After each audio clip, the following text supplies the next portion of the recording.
How does that happen? Well, it's pretty simple.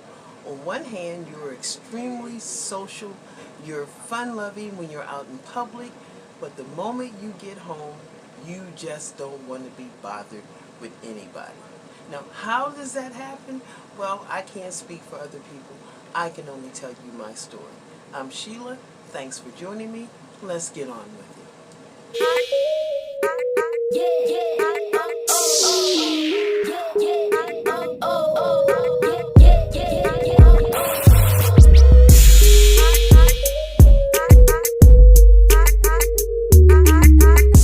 Now, for me, it started when I was younger. I had attention deficit disorder, ADHD, and my parents put me on Ritalin, but they only did it between Monday and Friday so I could concentrate in school. The weekends, they didn't give it to me, okay? But I tell you what, it was only for that reason that they did decide to let me have Ritalin. It was the only reason why I made it through school. So on the weekends, without the help to stay focused, to stay, calm, I just was off the hook, okay? I'm trying to do 15 different things at one time, and I'm just everywhere. And so my parents actually came up with a good way to handle that. When I got too bad, they would send me to my room, not allow me to turn the television on, took away my phone, and the only thing I was allowed to do was read. So basically, after about an hour of that, I actually calmed down and kind of, got my stuff back together. And so back in those days, because I was born in 1960, since they did take you off the medicine at 15, thinking you would outgrow everything, there are a lot of adults these days who have attention deficit disorder. And I swear to God, 25% of them work at Amazon. And I think that is actually Amazon's secret. Because these people are off the hook. They're running around in 25 different directions, which is why things get a little out of whack at times. But because they have so much energy, they are basically able to physically will whatever needs to be done to happen. So I don't know if Amazon does a psychological profile when they hire people, but in all honesty, they probably hire the right people to keep Amazon moving forward. So when I became an adult, I actually used the blueprint that my parents did with me. Whenever I get overstimulated, I pull back. When I had the business, because I am outgoing, I actually enjoyed, talking to clients, hiring employees. I enjoyed all that. But by the time I got home, I definitely needed to wind down. I instigated having my clients and my employees text me 15 years ago when it wasn't even cool for a business to text.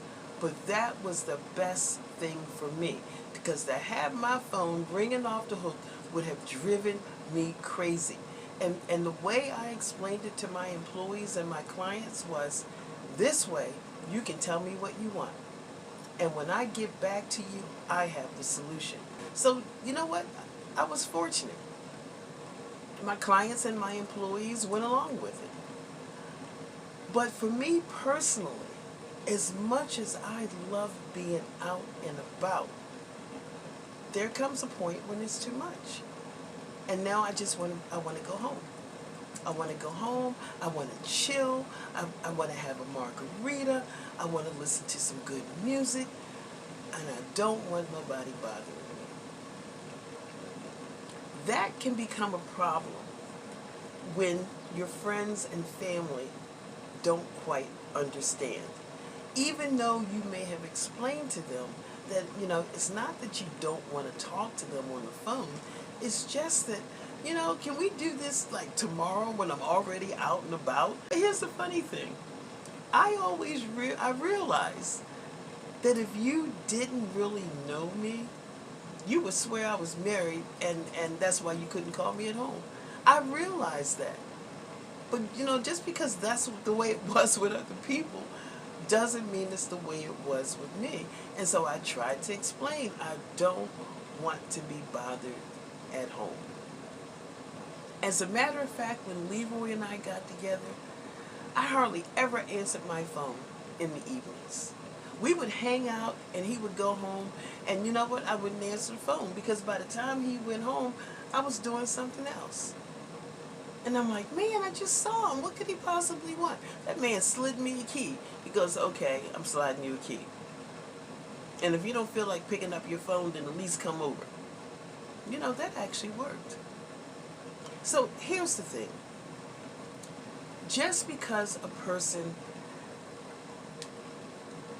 needs to shut out the world when they're in their personal space, it doesn't mean they don't care about you. It doesn't mean they don't love you. It just means they need to unwind and they need to pull back for their own mental health.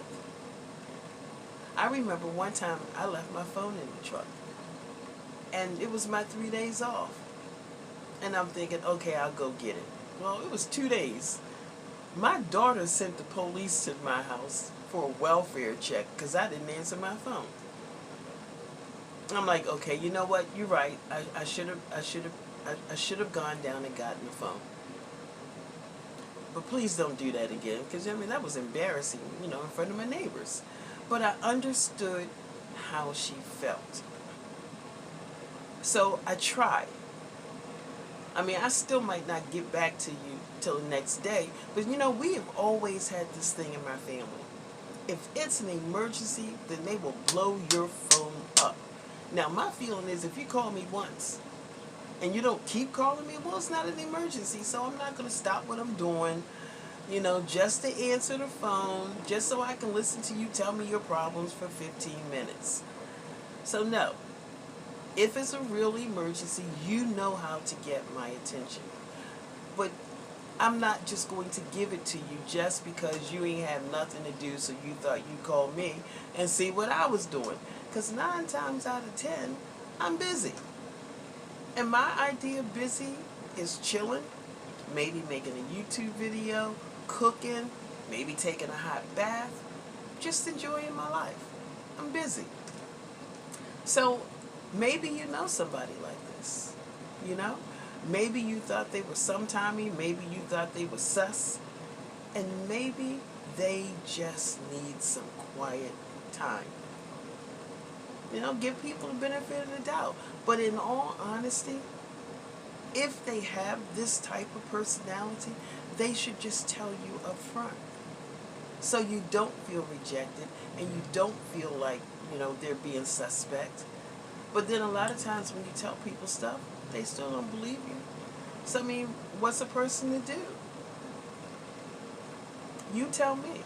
Do you know people like this? Are you like this? Because I can tell you right now, nobody shows up at my house unannounced. And pulling into my parking lot and calling me and saying, oh, by the way, I'm here, we hang out? That does not count, okay? I'm still going to say no. Because I would not do that to someone else. So, how do you all feel about it? And see, I guarantee you that a lot of content creators on YouTube have this exact same personality. They love being able to come and make content for the viewers and be friendly and open. Don't mind sharing their life experiences and whatever knowledge they have. But they're probably, at least me, are never going to do a meet and greet because you need to keep that one area of your life private. You need to have that space where there's no noise. It's a personality. So, like I said, you know anybody? Are you this way? Tell me what you think. I personally love doing YouTube. All those times I went camping by myself and then I started filming, I didn't have to go camping by myself, but I actually preferred to do it. And see, that's the thing most people don't understand. When you're half introvert and half extrovert, you never really get bored by yourself. Now, after 3 years of camping alone, I finally got bored. But then, thanks to my sister's suggestion, I found something that allowed me to camp for another 5 years by myself. But if I had to choose between taking somebody with me or giving it up, I would have given it up after those 3 years. Alright guys, tell me what you think. Take care, stay blessed, and I'll see you in the next video. Bye.